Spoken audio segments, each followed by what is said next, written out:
안녕하세요. 바람직한 고교 생활과 진로 설계에 대해서 이야기할 광주광역시교육청 대입지원관 이혜림이라고 합니다. 제가 대학에서 입학사정관으로 근무를 하고 또 교육청에 와서 우리 학생들의 대입지원 프로그램들을 기획하고 추진하면서 참 많은 학생들을 만났는데요. 고등학교 1, 2학년 친구들을 만나서 이제 특강을 할 때 제가 종종 물어보곤 하는 질문이 있습니다. 자, 첫 번째. 우리는 왜 고등학교를 다니죠? 라고 하는 질문.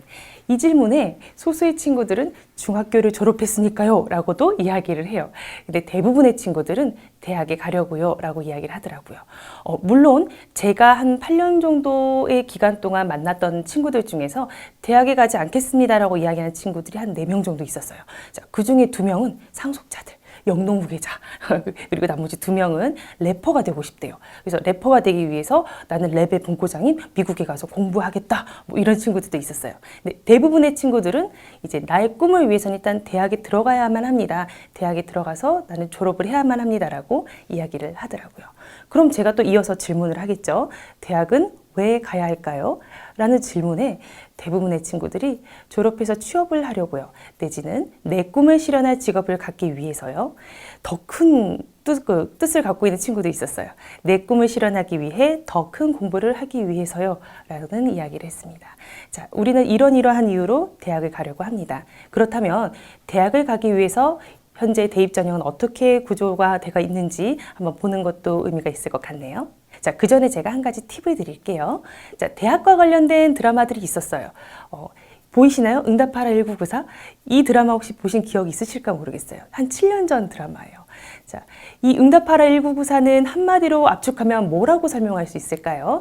1994년도에 연세대학교에 입학한 94학번 친구들의 이야기입니다.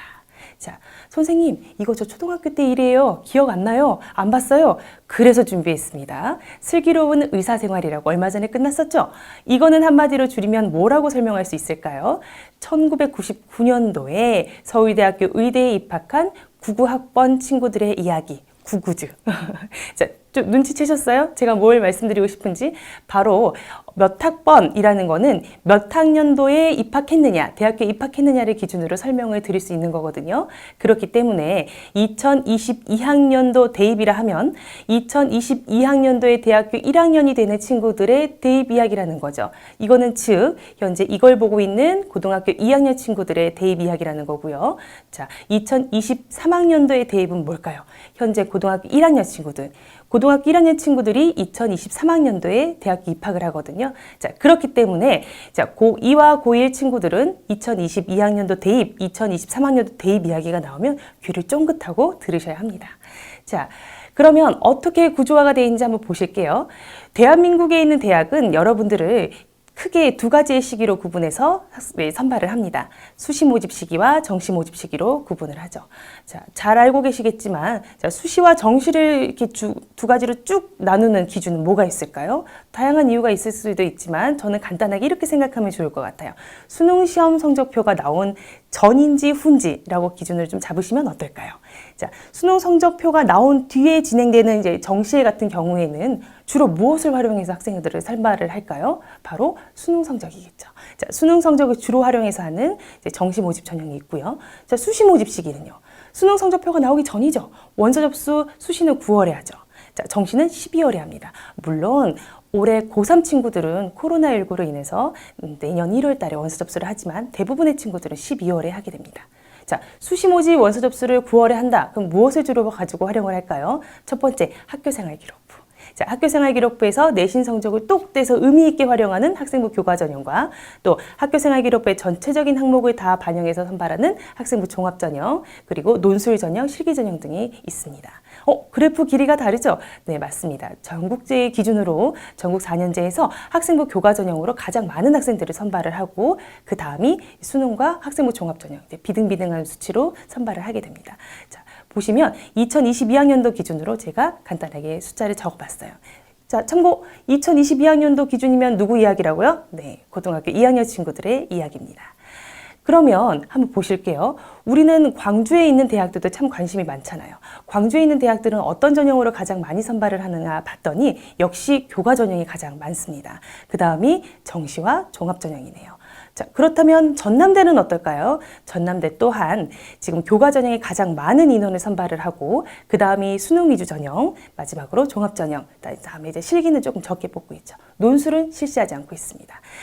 참고로 보니까 광주교대는 교과 전형이 없어요. 즉, 광주교대에 진학하시려고 하시는 친구들은 이제 학생부 종합 전형 아니면 수능 위주 전형을 준비하셔야겠죠. 서울 소재를 한번 돌려보겠습니다. 선생님, 저는 광주에 있는 대학 말고 좀 먼 데로 찾아주세요. 저 집에서 좀 먼 데로 가고 싶어요. 라고 해서 눈을 돌려보니 서울 쪽으로 일단 한번 찾아보겠습니다. 서울은 그래프가 조금 다르죠? 어떻게 다르나요? 교과 전형보다는 뭐가 제일 많냐면 수능 위주 전형과 종합 전형이 가장 많습니다. 그 다음 이제 보면 교과 전형, 그 다음에 실기나 논술 전형으로 하죠. 물론 여러분들이 선호도가 가장 높다라고 알고 있는 그런 11개 대학으로 눈을 돌려보면 당연히 정시인 수능 위주 전형과 학생부 종합 전형도 높지만 논술 전형의 비율도 조금 더 올라오는 것을 눈치채실 수가 있습니다.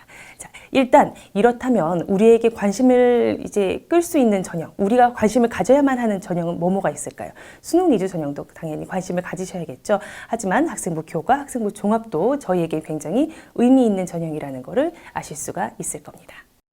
자, 그렇다면 학생부 종합전형은 또 어떤 의미인지 한번 살펴보겠습니다.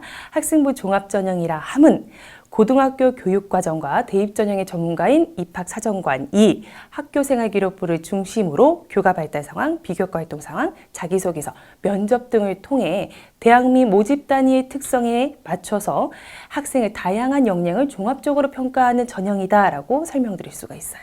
누가? 입학사정관이 무엇을 중심으로? 학교생활기록부를 중심으로 이 대학에 지원하는 학과의 전공 성향에 맞춰서 그런 특성을 고려해서 학생의 역량을 평가한다는 거죠. 이거는 그러면 학생부 종합전형으로는 어떤 학생들을 선발하고 싶은 거죠? 간단하게 저희가 한번 느껴보는 것도 필요할 것 같아서요. 제가 한 자료를 갖고 와봤습니다. 경희대학교 교수님들을 대상으로 이제 논문을 쓴 내용이 있어요. 경희대학교 국제외국어 계열 학과 교수님들이 대상으로 교수님들 어떤 학생이 우수한 학생이고 우수하지 않은 학생인지 한번 좀 추천해 주십시오라고 했을 때 우수한 학생으로 꼽아준 그 친구들의 특성은 즉 전공에 대한 관심과 열정이 높은 친구 그리고 지적인 호기심이 있으면서 학업에 우수한 친구를 우수 학생이다라고 설명을 하셨고요.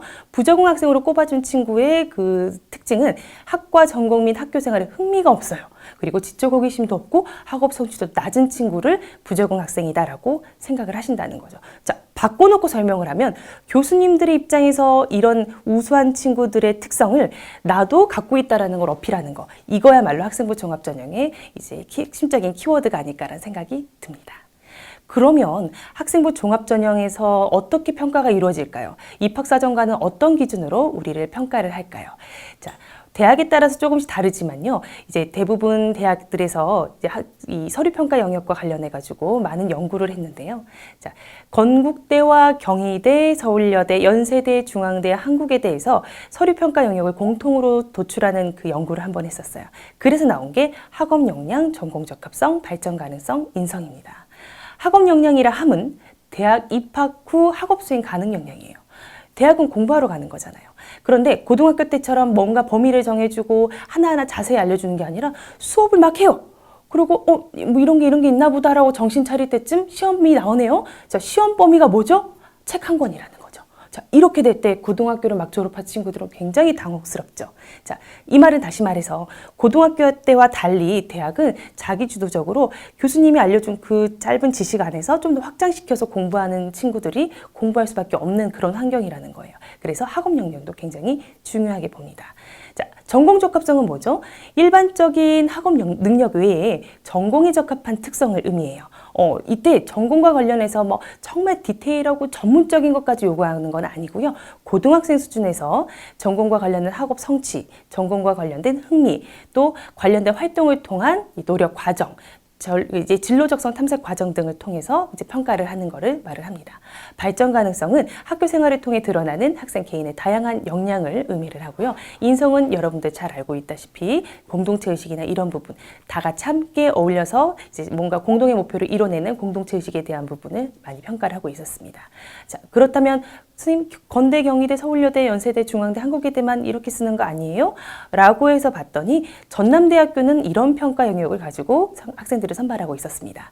전공 준비도, 학업 수행 내용, 역량, 학업의 소양, 인성 역량 이렇게 4가지로 구분해서 학생들을 평가를 하고 있었어요. 이 자료 어딨냐고요? 모집 요강에도 보실 수 있지만은 이제 전남대학교 입학처 홈페이지에 들어오시면 원클릭 서비스라고 있어요. 거기 들어오시면 전남대학교에서 발간한 모든 자료들을 보실 수가 있는데 2021학년도 전남대학교 학생부 위주 전형 준비 워크북을 보시면 이와 관련된 자세한 내용을 보실 수가 있습니다. 표현하는 단어는 조금 다르지만 안에 내포하고 있는 개념은 같다는 것을 아실 수가 있어요. 한번 천천히 살펴볼까요? 전공 준비도는 무엇이냐? 진로에 대한 명확한 인식을 바탕으로 전공 분야에 대한 관심과 노력을 기울여 관련 활동에서 전공 특성을 드러낼 수 있는 능력이라고 정의를 하고 있어요. 그래서 전공에 대한 관심과 이해, 구체성, 활동과 경험, 학업 성취와 추이 이런 부분을 같이 고려해서 평가를 한다는 거죠. 그래서 세부적으로 들어가 보면 이제 진로를 설정하고 노력한 활동이라든지 또 구체적으로 좀 하고 있다든지 내지는 지원 전공 또는 계열과 관련해서 교과목의 성취 수준이나 이제 이수한 내용들을 이제 같이 고려해서 평가한다는 겁니다. 학업 수행 역량은 무엇일까요? 학업에 대한 의지와 열정을 가지고 학습 목표를 설정하여 성취해낼 수 있는 능력이라고 정의를 하고 있네요. 그래서 학습 태도도 봐야겠죠. 그리고 자기주도적인 학습 경험도 볼 거고요. 지적인 호기심 해결 방식도 볼 겁니다. 더불어 전반적인 학업 성취 및 추이도 보겠죠. 보다 보니까 아까 저희가 봤던 학업 역량의 세부적인 개념과 비슷한 거를 느끼실 수가 있습니다. 세부적인 내용 한번 볼까요? 스스로 동기를 부여하여 목표를 수립하고 자발적이고 또 적극적인 학습 태도로 성취를 이뤄냈는지도 보고요. 새로운 지식을 획득하려는 의지를 바탕으로 주도적으로 과제를 수행한 적이 있는지 또 적극적인 탐구 의지를 가지고 있는지 성적은 고르게 유지되거나 다른 교과에 비해서 현격히 떨어지는 과목이 있는지 난 이거 안 중요하니까 이거 한번 공부 안 할 거야 이런 거 말고 작은 이제 이수 단위가 작은 과목이어도 흥미를 가지고 적극적으로 공부하는 친구들을 선호한다는 거겠죠.